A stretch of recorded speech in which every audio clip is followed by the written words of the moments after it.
Good evening. I thought I would do this video in my room because this is where I have experienced the majority of my sleep issues. Basically, I've learned over the years that the way the brain works is during the daytime when you are walking around and doing daily activities, your brain is taking in the information. And at nighttime when you go to sleep, your brain then sorts out the information and, keeps what's relevant, gets rid of what isn't. So if your mind is dealing with a lot of stress or anxiety during the daytime, and all your thoughts are alert and on edge, then all of the information that it's taking in during the daytime can tend to be reflective in the dreams that you have. Some have meaning, some don't, some can be explained, some can't. I'm no expert, but that's what I've learned as far as dealing with what I have. So I don't have anything diagnosed. I've never gone for any help. I am supposed to go to a sleep assessment at UBC, but the appointment got bumped and then now has to be rebooked. So then I'll eventually get answers on why I do what I do. But I don't want this video to be super long, but I did want to get in a couple of little stories for you guys. The first story I have is back when I was 12. I had a hamster and I used to lay in my bed with it, and it would lay on my shoulder and I would stroke it and pet it. And I had a dream that it ran up my neck into my hair. And I literally got out of bed, flicked the light on, and then started frantically searching my blankets and making a whole lot of noise. And my mom came in and was like, Teddy's downstairs, stop searching your bed. And I was like, no, he's not, he's in my bed, I gotta get him. She's like, no, he's downstairs. Sure enough, I go downstairs and I find my hamster asleep in his bed. So that was like the first one I can remember.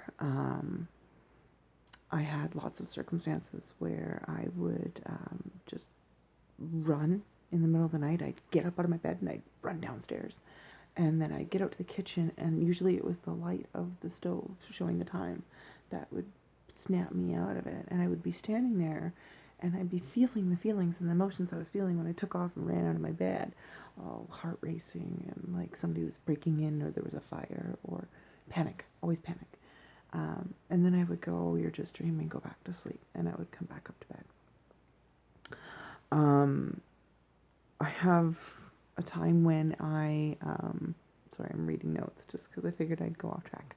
I had a time when we had my brother's friend staying with us, and I wandered downstairs, and I guess the light of the back room drew me in the back, and I stood there creepily staring at him, who knows how long. And for me, it's like being behind a window. Like, I'm watching everything going on, but I have no control. I'm not driving the vehicle at that time. So I was standing there staring at him, and he was like, are you okay? And I was like, yeah. And he was like, maybe you should go back to bed. And I was like, okay. And I turned around and went back to bed. Like creeper level 1000, right? There was a time I dreamt that my dog was a vampire. And he was laying on my bed. He used to sleep with me. Now he doesn't anymore. He sleeps on the floor. Over there, sleeping. You can't see him because he's dark. Anyways, I went to try and move him because the sun was coming in on my bed in my dream. And I sat up in my bed and I literally tried moving my dog. Now my dog's 90 pounds and impossible to budge. But I sat there pushing on him for a few minutes before he clued in that I was dreaming and that he was fine. And that had to do with me reading the Sookie Stackhouse series. That's when that one happened. There was also the time where I got up out of bed and I took that picture off the wall. I put it on my feet and I stood facing that wall for who knows how long. Like I said, I'm there, I'm recognizing it's going on, but I'm not able to pull myself out of it. So I don't know how long I stand there. But I stood there and I kind of came to realizing that I had this picture on my feet and I had to put it back up on the wall and get back into bed. My dog used to get up and stir whenever I got up to run around like a crazy woman. Now he just thinks I'm crazy and doesn't budge. He just stays sleeping. I run downstairs, realize, come back up. Most times I just get dressed or undressed or changed in my sleep. Um, I'll tend to just get up and put whatever's on the floor on. Sometimes I wake up fully clothed, sometimes not. And then there's often times where I will remake the bed, like just last week. I woke up with the top sheet over top of the comforter. So it was doing no purpose, and it was completely straight, perfect, like I had just done it. And I don't recall, my doctor's got me on quite a bit of meds right now, so when I take them at nighttime, I just zonk right out. So I have to start setting up traps for myself. I have a weight right there that I use to try and keep the door closed, but I think I've gotten smart enough in my sleep to just kick it away. I've Doctors told me to put a bell on the door or something out there for me to sort of trip on to make sure I don't go outside. I've never gone outside, and I haven't done anything really weird. I mean, other than staring at people or trying to move the dog, furniture. I've stood outside my daughter's door several times because I'm very protective. Always have been super protective. I love her. So often in my dreams, there's peril or there's something wrong. So I will stand outside her door and then I'll come to and I'll realize that I'm standing in the dark, facing the closed door. Okay, go back to bed.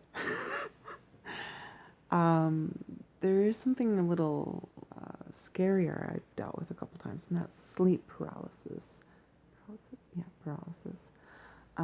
Basically, it's where your mind becomes conscious, but your body is like frozen. That's the best way I could describe it. Once I woke up flat on my back and immense pressure, and I couldn't move. I tried to cry out, and I couldn't cry out. And I managed to get like groaning. My voice started to like groan, and that's when I was able to start moving again. Was once I was able to make that groan noise in my throat. It's really scary. Probably the scariest thing I've experienced so far. And then not too long ago, I had another episode where I woke up, and my body was all like twisted, kind of sideways, and my head way back, and I just was like frozen like that for a few seconds. It was really creepy, and I don't know. I know I'm a little weird. Only at nighttime. Yeah, and I guess the worst dream I ever had is losing all my teeth and trying to get to a dentist, but they weren't teeth; they were dog claws, like real dog claws, just falling out, and like I was catching them, and it was like medieval times. And so I was being taken by rowboat to the next village. And it was just like, they just kept falling out. That's probably the worst and most memorable dream. Anyway, I told you guys I'd tell you all about my weirdo sleep habits. And hopefully I've entertained you this time. I'll talk to you soon. Thanks for listening. Bye now.